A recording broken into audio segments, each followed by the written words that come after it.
There are murders that feel chaotic, crimes of sudden rage, messy and impulsive. And then there are murders that feel engineered, built piece by piece, hidden inside ordinary routines, disguised as a normal night among friends. Kelly Clayton thought she was safe in her home, tucked in with her children while her husband played poker with neighbors. But behind that calm image was a quiet machine of planning. Phone calls made from borrowed devices, vehicles switched like costumes, a desperate man pulled into a role he didn't fully understand, and a child who saw something no adult wanted to believe. This story isn't just violent, it's calculated. Kelly Stage was born on August 1st, 1980 in Elmira, New York, the youngest of 3 children in a family known and respected in their community. Her father, Howard, served as chief of the West Elmira Volunteer Fire Department, a role that carried pride and responsibility. At home, Kelly grew up with a kind of built-in guardian. Her older sister, Kim Bourgeois, who was 10 years older and often described feeling like Kelly's second mother. Kim remembered her little sister as fearless, bold, sassy, and full of presence. Someone who loved to dance, who loved attention, who dreamed big and seemed made for a larger stage than the small town could offer. That's exactly what she chased. Kelly moved to Las Vegas and traded a teaching job for a life that felt electric. She became a cocktail waitress and embraced the glamour completely, sometimes wearing elaborate costumes, including a heavy feather headdress that turned her into a walking spectacle. Kim recalled how Vegas fit Kelly like a tailored dress. Fast, bright, dramatic. Kelly looked alive there. She looked like she belonged. But life has a way of pulling people back toward familiar gravity. A local sports star became that pull. Thomas Clayton, a semi-professional hockey player for the Elmira Jackals. In a small town, a charismatic athlete becomes more than a man. He becomes a storyline. Thomas had a reputation both on and off the ice. He fought during games, provoked others, and flirted constantly. People weren't just drawn to him, they were caught up in him. He was the kind of figure who could make reckless behavior look like confidence. Thomas was originally from Binghamton and played hockey at Niagara University before joining the Jackals, spending 4 seasons with the team as a forward. He became a local celebrity, the kind that small towns amplify, familiar, admired, talked about. Kelly met him during a Christmas visit home, and their connection seemed immediate, fast-moving, exciting, intoxicating.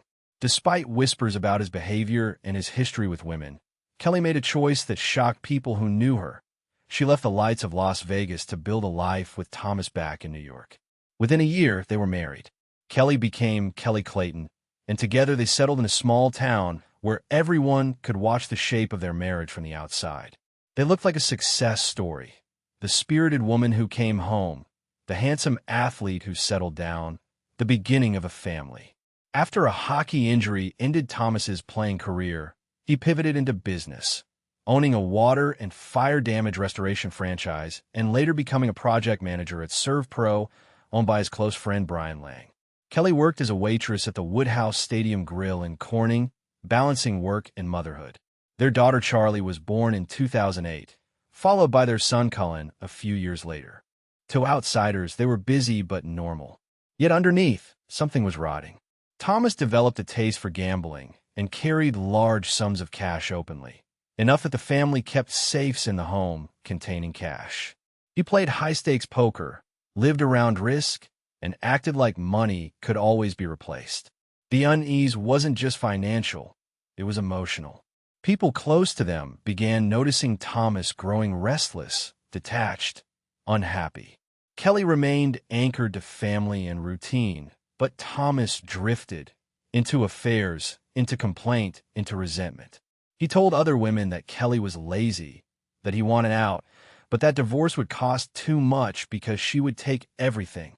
When a person repeatedly says, "I can't leave because it will ruin me," what they're really confessing is this. They see their partner not as a human being, but as a financial threat. Over time, Thomas's affairs weren't just betrayals.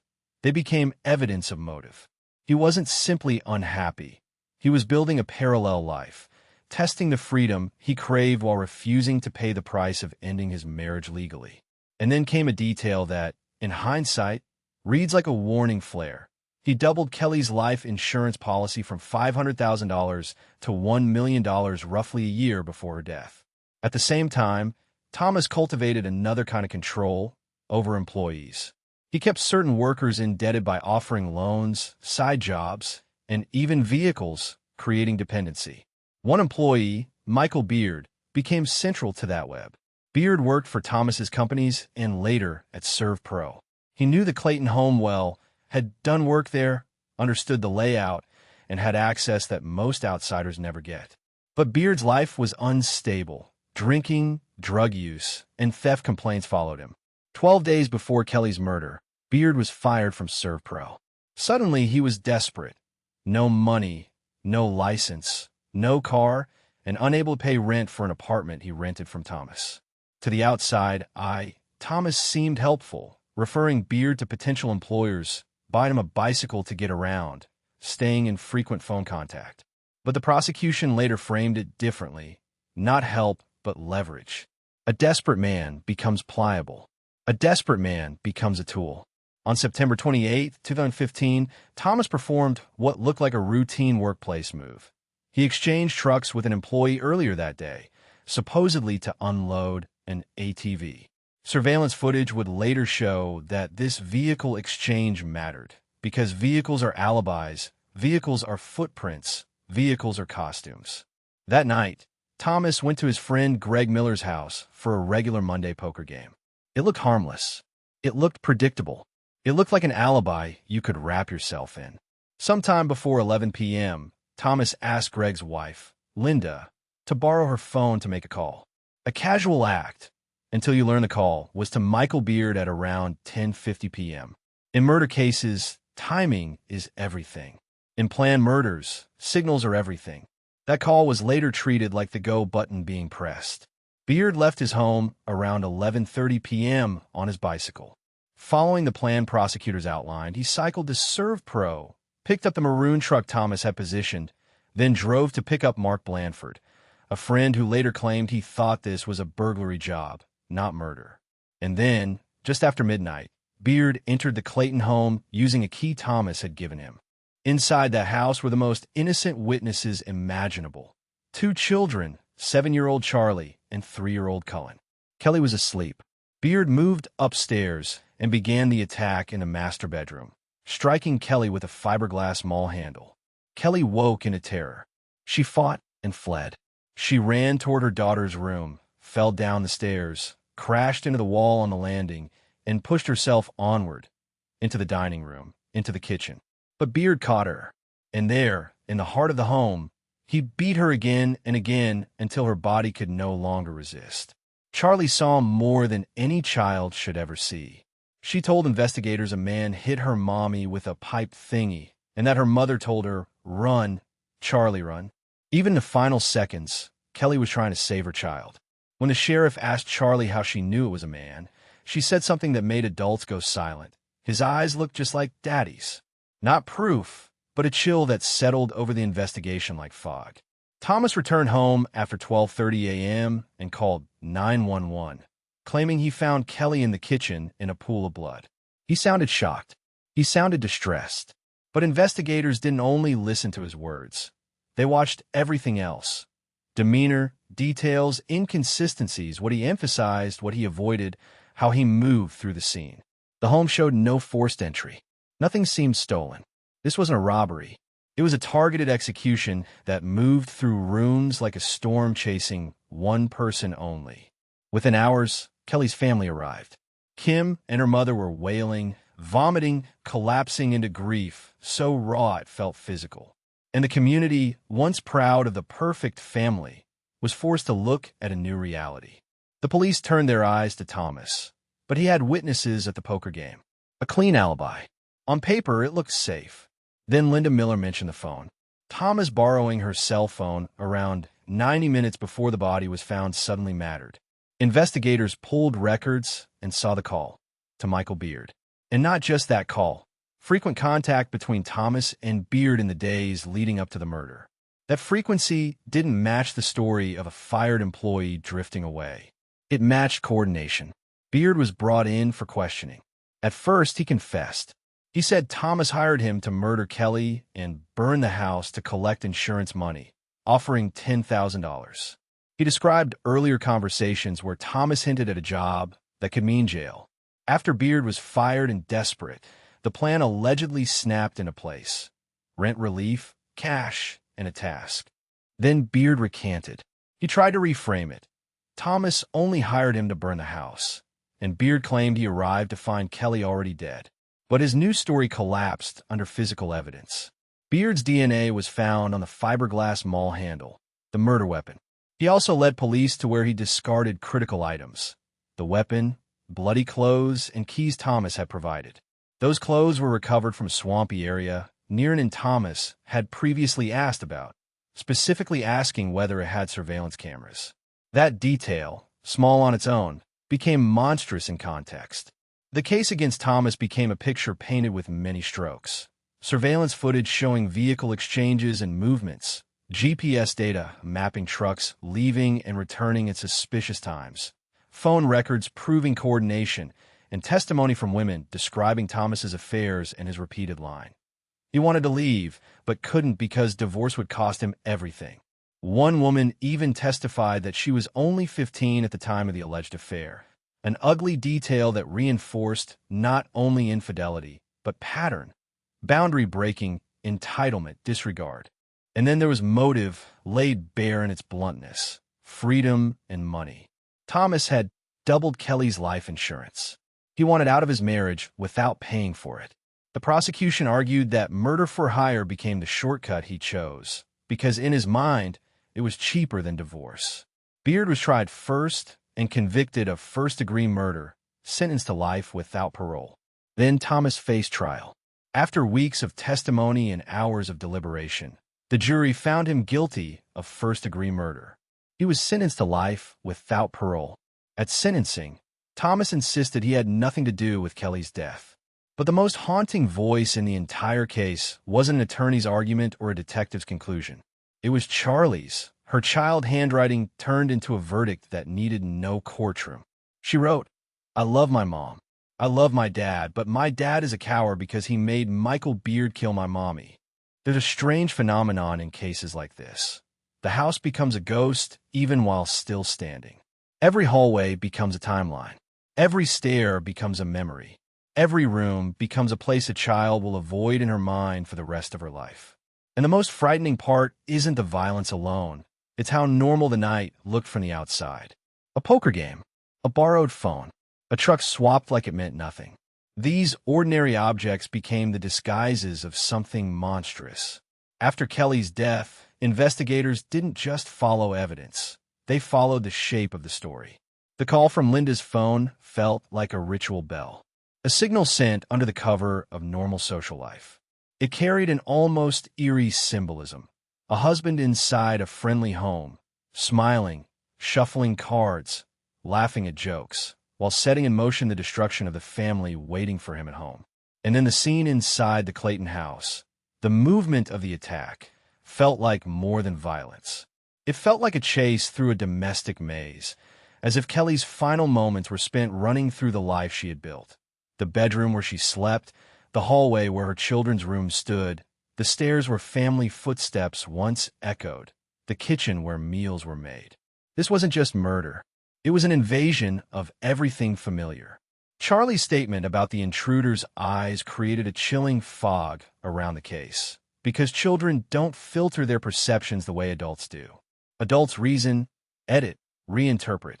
Children simply see. Her description was not courtroom science, but it carried a spiritual weight, the sense that the killer's presence was not separate from her father's shadow. Even if Thomas wasn't physically there, the crime still felt like it belonged to him. The prosecution later emphasized a quieter haunting, the absence of forced entry. That single fact suggested betrayal by access. A key, permission, familiarity. The killer didn't break into Kelly's life. He entered through a door already opened by someone she trusted. In the aftermath, the community had to wrestle with a question that feels almost mystical in its cruelty. How can someone build a normal evening as camouflage for evil? How can laughter and friendship be used as cover? It's as if there were two nights happening at once, one filled with cards and conversation, and another filled with footsteps in the dark. Even Beard's shifting confession had a spectral quality, like a man trying to outrun the truth by changing the story. First, he admitted to murder and arson for hire. Then he tried to shrink it into, "I only came to burn the house." But the physical evidence didn't care about his words. DNA doesn't negotiate. Blood doesn't revise itself. And that's what made this case feel like the truth had a gravity stronger than any lie. It kept pulling everything back to the same conclusion. The most unsettling mystery wasn't whether Kelly's home was invaded. That part was clear. The true mystery was psychological. What kind of mind watches divorce as a financial threat, but sees murder as a solution? What kind of person treats a life insurance policy like a business strategy? What kind of person can sit in a poker circle and place a phone call that becomes a death sentence? And then there's the final haunting image, the one that doesn't fade. A mother, injured and terrified, still thinking only of her child, urging her to run. That's the part that feels almost sacred. Even when violence came into her home, Kelly's instinct wasn't to fight for herself. It was to push her daughter toward survival. Some people leave behind a legacy of success. Kelly left behind something more painful and more powerful, proof of love under terror. It's tempting to frame this as a story of a bad man and a tragic night, but that softens the true horror. The real issue here is not simply violence. It is calculated exploitation. Thomas Clayton did not act like a man trapped with no options. He acted like a man who refused to accept consequences. He wanted freedom without loss, pleasure without accountability, and control without responsibility. That mindset doesn't just harm people, it destroys them. He cheated repeatedly, then used those affairs as places to rehearse his resentment. He described Kelly as lazy, complained about her, and repeated that divorce would cost him. That phrase, "she would take everything," reveals a worldview where marriage is a contract and a wife is a financial liability. In that worldview, the partner becomes an obstacle rather than a person. Doubling Kelly's life insurance policy is one of the most damning acts of premeditation described in the transcript. It transforms the murder from possible rage into something colder, planning. And if the prosecution's argument is accepted, the plan relied on a sick kind of hierarchy, Thomas leveraging Michael Beard's desperation like a weapon. Beard was not a random stranger. He was a man Thomas had employed, loaned to, controlled through money and dependency. When Beard lost his job and couldn't pay rent, Thomas allegedly positioned himself as the solution, while quietly turning that dependency into a trap. That is predatory. It is not only murder, it is recruitment through vulnerability. The attempt to disguise coordination by using Linda Miller's phone is another deeply cynical detail. Borrowing a friend's cell phone wasn't an innocent act. It was a step toward invisibility. It suggests awareness of guilt, awareness of investigation, awareness that normal life can be used as cover. That's what makes cases like this so disturbing.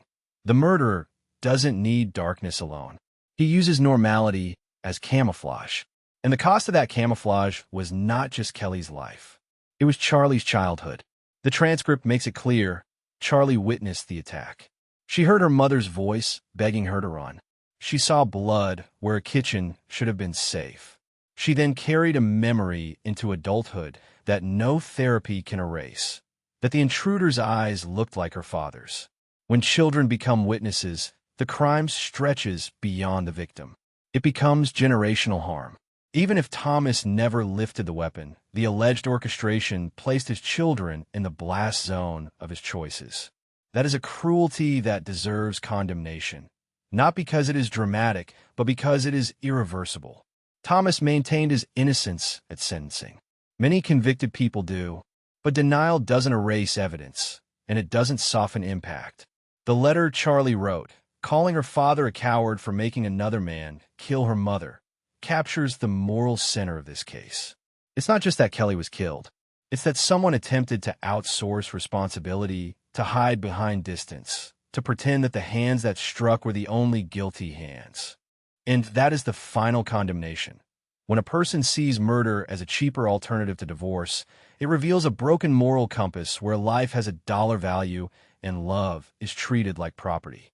Kelly wasn't a problem to solve. She was a human being, a mother, a sister, a daughter. Her death wasn't fate. It was choice, built with planning, lies, and exploitation. Kelly Clayton didn't die because of a random intruder or a sudden accident.